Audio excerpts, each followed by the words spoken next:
I'm Steve. I'm Bobby. And welcome to the Mix.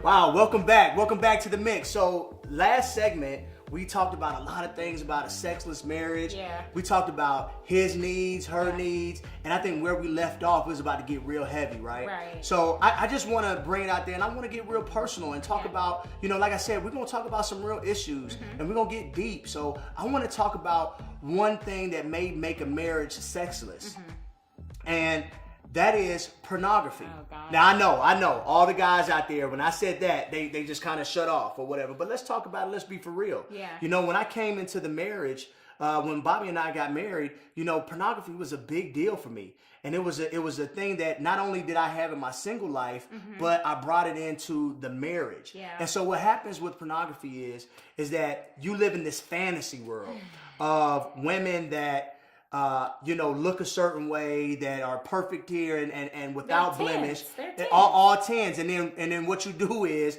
you bring that fake reality and that fantasy world into your bedroom, and then you expect your wife to mimic that. That's impossible. And then if she doesn't, then what that happens is you see her as unattractive, and then that she doesn't turn you on anymore, and then you become so desensitized to what's real, and you have a hard time being able to tell what's reality and what is fantasy. I remember when that was our issue. Right. I do remember that, and it was I was pregnant.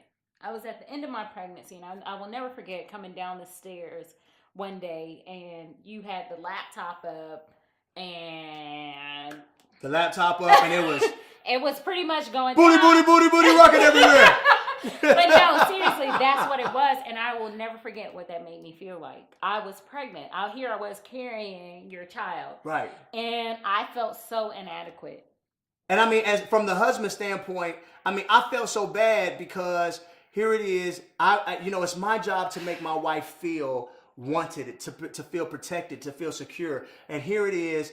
I'm fulfilling myself by looking at someone and something that my wife would never be, and not because she's not beautiful, because baby, you're the most beautiful woman in the world to me. But to try to match up to that's impossible. You don't want your wife to have to ever. I was so match frustrated. Up to that. I just remember the frustration of feeling like I will never be able to measure up, especially that first of all, I'm carrying not only a child, but I'm carrying X amount of extra pounds.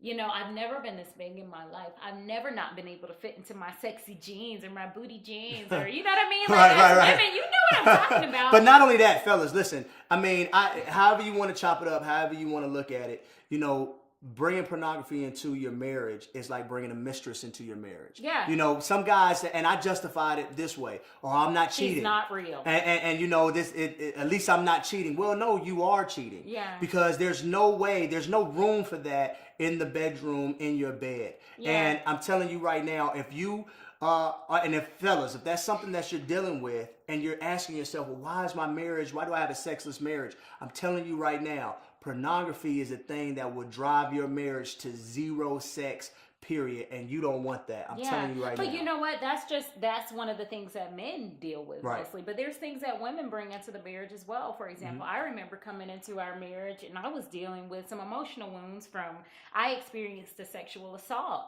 And I had been raped, and I had been touched in ways that felt unnatural to me from someone that I had no idea who this person was, that violated me. And I carried these things as triggers. So when my husband touched me in certain ways, it triggered something in me. And immediately I froze up, or I tensed up, and I felt like, oh, this guy, you know what I mean? And I associated you with somebody that had completely violated me when you were a person that I was in a relationship with that was completely free and that was completely natural and healthy.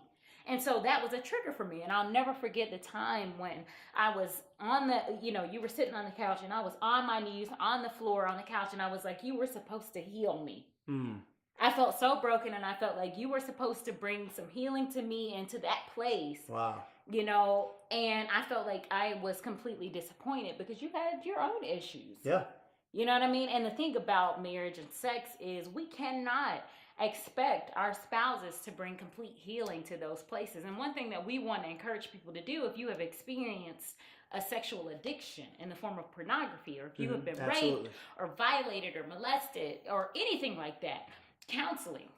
We encourage you guys to go ahead and seek counsel in this area, because it's nothing wrong with experiencing the freedom that can come from dealing with those hard issues. However, if this is not your issue, if that's not your issue, if you have not been raped, if you have not been molested, if you do not suffer from a pornography addiction, we encourage you to pause the video. Pause it right now. Pause it right now. Wait a minute. Pause it right here.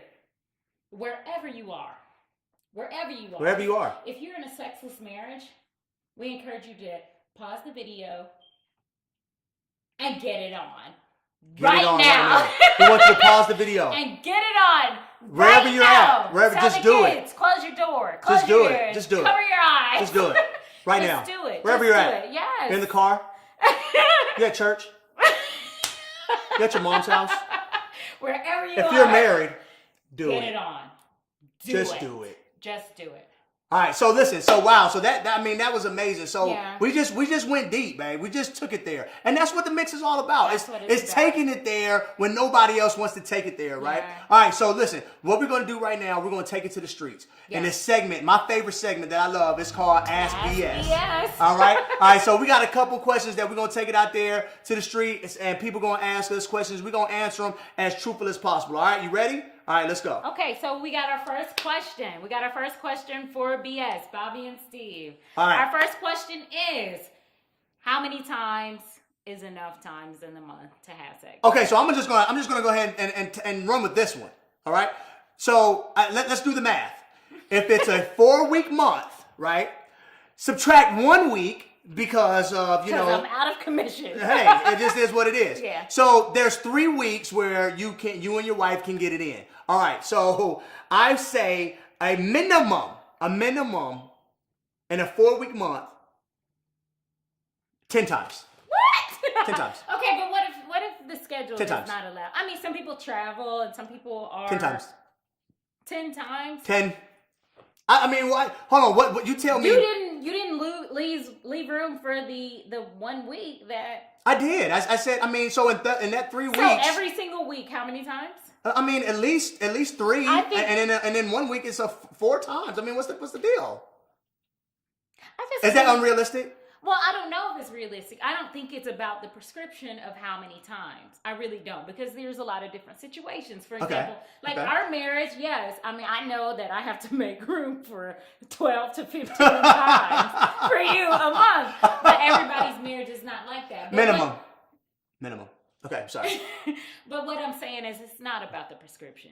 But what it's about is making sure that your spouse is satisfied. So making sure the spouse is, okay, so to answer your question out there, how many times in a month should you have? Okay, if you're in a sexless marriage, because we know some people, honestly, that have sex once a month or like once every other month. And I'm telling you right now, that is ridiculous. I would run somebody off the road if that was my story, if that was my life. But I'm so glad it's not. So what I say is this, okay, so if 9-10 times a month is a little bit excessive, then let's just honestly say, in a month's time, because the weekend, you got, there's a lot of opportunity. Give us a range. Okay, a range. Minimum, a range.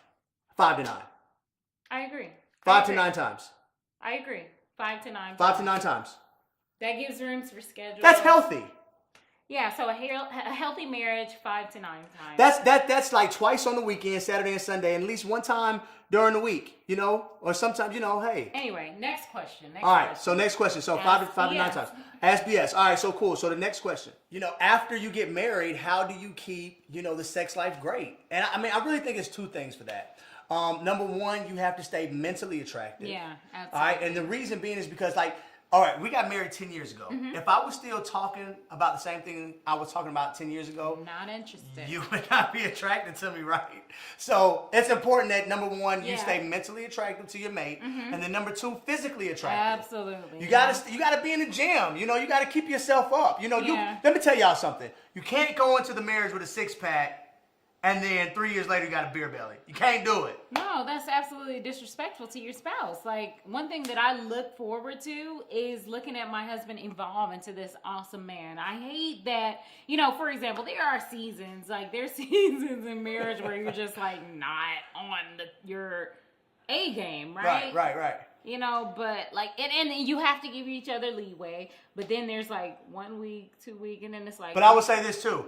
You cannot, ladies, you can't go to bed looking pretty and then turn around and now you got a do-rag on your head every day. So we got to make. Yeah. Okay. Yeah. So every once in a while, like at least twice a week, you need to take it off. You need to curl your hair and you need to put on some makeup and you come to bed with your lingerie. So two things: mentally attractive, physically attractive, and there you go with that. All right. Third question. Third question comes from a viewer, and they want to know, all right, if you're in a sexless marriage right now, how do you get out of it? All right. Have some sex. Have some sex. But here's the deal. You have to be very purposeful and attentive with your sex and with your intimate life, your love life. For example, if you guys are lacking in that area, what you need to do is get a calendar out. Sit there with your spouse and say, all right, on this day, we're going to be intimate with each other. Not have sex per se, but that leads to that. But we're going to be intimate with each other. What that means is when I wake up, my day is going to be about pleasing her. Each other, yeah. When she wakes up, her day is going to be about pleasing me. So. Yeah. I mean, and there's things that you can do because as women, sometimes it's hard. If you're just not in the mood, you're not in the mood. But lingerie. That day, you know, definitely when you wake up and you take your shower, put on your lingerie, right? Even if you're going to cover it up with a robe and go downstairs and cook breakfast, you know that if you happen to walk past your spouse and he kind of snugs on that robe, if it drops, you're ready. Peekaboo. You know what I mean? Or there's things like in but no, there's things like in the room, like you should have candles lit or, you know, keep your room clean. Like there should not be a pile of fresh kids' clothes straight out the dryer on the chair in your room. Like, so you want to be intentional. Yeah, be very intentional about keeping the mood and, you know, just keeping the atmosphere in your bedroom conducive to love making. Absolutely. So thank you. That wraps up the segment of Ask BS. So that wraps up our episode. I really appreciate you guys for tuning in to The Mix. Thank you very much. Catch us next time. You guys can follow us here, and here. Thank you very much. See you next time.